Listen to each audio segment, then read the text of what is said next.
What's up? Honor number 26. I'm ready to give you my live review from last Friday, December 18th in Manassas, Virginia, the night before final battle.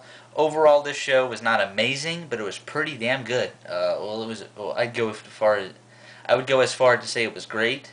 I did pick up some shows while there. You should get reviews of the first three of these. Final Countdown toward Boston, Globe Honor 8, the Final Countdown, which I can't wait to see, and Clash of the Contenders. Basically, this show isn't even on, I don't think, on sale to the public yet, or just went on sale to the public today. And because I got 3, you can get 2 free, so I got picked up 6th Anniversary Show and Tag War 2008 because I'm a big Kota Ibushi fan. So I definitely do reviews of those first 3. The last 2, I don't know yet. I'll decide. Alright, so the actual show itself, the only thing noteworthy on the pre-show matches was that I got to see Damian Wayne live. And basically, getting to the show took me, I left my house at 4, I got there about 6:45 because the traffic was terrible. So, first match was the Set, who are local guys in Manassas who are very, very over and very, very good, I might add. And actually, they're very nice in person, too. Versus Adam Pearce, first time I got to see him wrestle live, and Matt Classic. I think this is his like first ROH appearance as Matt Classic, or one of the two. This was actually an okay match. My dad didn't know it was Colt Cabana until I explained it to him. Or Matt Classic was Colt Cabana, and the Set did a snapmare, like from the top rope. Jason snapmared Lance Lude, who were the Set, onto Adam Pearce, and Pearce took the pin. So that was very cool to see him putting over the Set. So that was a little bit of a marking moment on my part. In the description, you're not going to see really star ratings. You just get like words because live event you really can't describe it. I'm going to say this match was okay. I mean, didn't really get enough to go in to get good, but it was definitely okay. It wasn't bad at all. Then we got probably the worst match of the night, Sonjay Dutt versus Grizzly Redwood.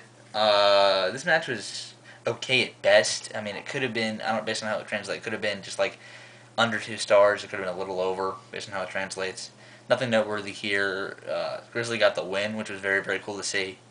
And Sonjay beat him down post-match. Really, there was nothing noteworthy here. I mean, worst match on the DVD, but it was still, didn't go all that long, so it was kind of easy to sit through in parts. Then we got Kenny Omega versus Rhett Titus. One thing about the Manassas fans, and they make it so interesting, I mean, there's one guy in the crowd who was chanting, who was right behind me, who was visibly drunk. Who was chanting for Rhett Titus, and everybody else in the entire arena was chanting Kenny Omega, so it was kind of us versus that guy. So it was very, very cool. But this match was actually not that bad at all. Definitely better than their match last year before, the night before Final Battle. I think it was All-Star Extravaganza 4. But this was still a very good match. I got to see Kreutz Raft live, which is maybe mark out a little bit, because I told him that my dad, I loved that finisher. I wish I could see it. I did see it. So it was very, very cool. And Kenny Omega's a lot more tan than he seems on DVD in person. So that was very cool there. And actually, as a match, it's gonna be around. I think it's gonna be around like the 3.5 star level, around there, or actually, I'll say around 3 1/4 or 3. Wasn't really. It was good, but it wasn't great. I mean, it was clearly not great. Then we got a very impressive match of the night: Bison Smith and Erick Stevens versus Kevin Steen and Generico. This is their second to last match as a tag team in Ring of Honor. So Kevin Steen really didn't do anything in this match. I mean, he was kind of hobbling on his knee for a lot of it. So basically, it was Generico versus Bison and Erick, and for what they did, it was a very, very good job. Bison looked very, very impressive here. Erick Stevens looked even more impressive. I mean, this heel turn heel turn has very much ignited him. It was very apparent in person. He is on his game now. So I'm very impressed with Erick Stevens. This match was good. Probably didn't have enough to be great, but definitely was good. A little better than I actually expected. So there's that. Then we got Chris here versus Colt Cabana. Colt Cabana in the previous 2. Actually, we had intermission before that. Then we had Chris here versus Colt Cabana, which some other people sitting behind me. It was their birthday, so they passed out like party hats to everybody. So Colt Cabana took one, put it on himself, took another one, put it on Todd Sinclair. So that was very, very funny. Then took his off and put them both on Todd Sinclair to make him look like he had really pointy boobs, which was really funny. But basically, this was a very, very good match. Not as good as their one from PWG 100, but this still was a very, very good match. Match of the night to that point. Like, I think, except they had switched to the first 2 matches. Every single match during the night would have improved. So that's something I loved about this card. Definitely Colt was very, very over Manassas, and they did like a whole Christmas versus Hanukkah thing because Colt's Jewish, and it was just very, very apparent to me that this crowd. I love being in Manassas crowds. I mean, they're so fun to be a part of, even though there were only like 300 people there because of the snow. And that's another thing. The drive home for me, I left the arena about 11, got home about 2, so the snow was terrible. But Chris Hero did look very good here. I'm glad to see both these guys live. Well, glad to see Colt again live, and Chris Hero was very cool to see live for the very first time. So I actually predicted the finish where he's gonna Colt did the flying asshole into the corner, and Chris Hero hit him with a rolling elbow while he was doing that. So that was a very cool finish in my book. Then Chris Hero then did a rolling forearm on, or a running forearm on him. Then we got a match that all 3 of these matches could have been amazing, but I don't think any of them really were. But they all were pretty damn good to great. First was the Young Bucks versus Aries and King. I wanted Aries to cut a promo so bad because he's awesome at him, and he did. He called the Young Bucks the Young Butts, and said that he had him and King had 80s tights just like the Young Bucks did. And they revealed it. They were so funny. I mean, Aries went after the tassels of it was Matt Jackson at the beginning of the match. So he pulled off the tassels like yay! So it was very, very funny. I liked it a lot.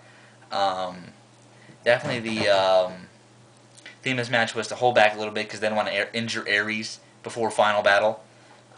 So they did a lot of the main moves on Kenny King, and Austin Aries really didn't pull out all that many moves. And the Young Bucks basically just worked around that way. So they really didn't have the potential to be great, but for what it was very, very good. It's not going to reach the 4-star level, I don't think, on DVD, but it has a chance of being like 3 3/4 or anywhere from like 3 1/4 to like 3 3/4. So there's that. Then we got what was next? Tyler Black and Roderick Strong. This match is going to be around the 4-star level. Very, very good. It was even great, in my opinion.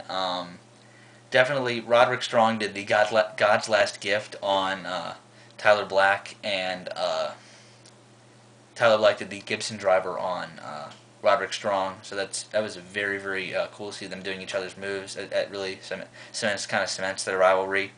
The ending was kind of weird, or it wasn't weird. I didn't expect the guy that won did actually win. I thought Tyler would have went over, but he didn't. So actually, this match still was very, very good in my opinion. The guy behind me was kind of counting the number of wrestling moves that Tyler was doing. It was kind of ignorant, but still, well, not really ignorant, but I mean, I thought he did a lot more than he actually counted. Like he counted Cape Rana, like he was only up to 5 by the end of the match. He did like 15 or more. So then we got the main event, which originally was supposed to be the 8-man tag with Evans and Hart, but they couldn't make it at the end, so it was a 6-man tag team match. The American Wolves versus Koslov, with Alex Koslov versus Rocky Romero and the Briscoe brothers. It was nice to see Rocky Romero back in ROH and Alex Koslov as well. Koslov was very, very impressive, probably the most impressive guy on this card. He looked very, very good here, and along with Davey Richards. I mean, Davey Richards was just so amazing here. The opening sequence with him and Romero was amazing, and the 6-man tag was definitely match of the night. This is definitely going to be 4 stars or more. It's probably not going to be called amazing, but it will be called great. Definitely a good way to end the night. Koslov and Romero had very, very good chemistry with each other, just like Davey Richards had chemistry with just like the American Wolves and the Briscoes had very, very good chemistry with like each other. So that was very, very cool to see. Basically, I thought this match could have been better if it was an 8-man tag, but it still was great by itself. And a lot of people in the crowd really, really were into Romero. So was I. So we got a pretty loud NRC chant during this match, so that was pretty good. And also, the fall-away slam was more over during the night than the snapmare was. So easily the biggest pop of the night was when all three, the Briscoes and Romero did fall-away slams on their opponents. So that was very cool to see. And basically, I can't wait to return on May 7th. Got first row for May 7th. Can't wait for that. And I'll see you guys later.